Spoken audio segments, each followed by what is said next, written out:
Тондар, ассаламу алейкум. Дагы бир жолу урматтуу катталуучулар, авто сүйүүчүлөр, Москва шаарынан көрүп жаткан биздин мекендештер, таксист бир туугандар, саламатсыздарбы?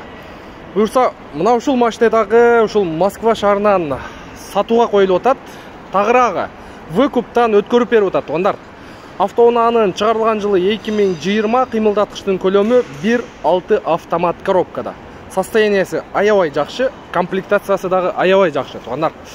Так, машинанын төлөмү боюнча 1.230.000 рубль өткөрдүм дейт. Ошонун жарымысын скидка кылдым дейт.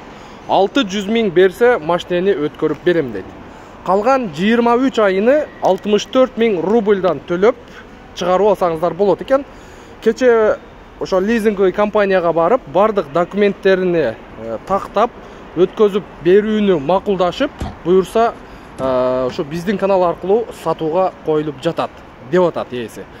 Видеонун темасыга WhatsApp номерди коюп коем. Эртерээк чалып жетишип калыңыздар. Эгерде такси кызматына автоунаа таппай жүргөн болсоңуздар, өтө сонун вариант.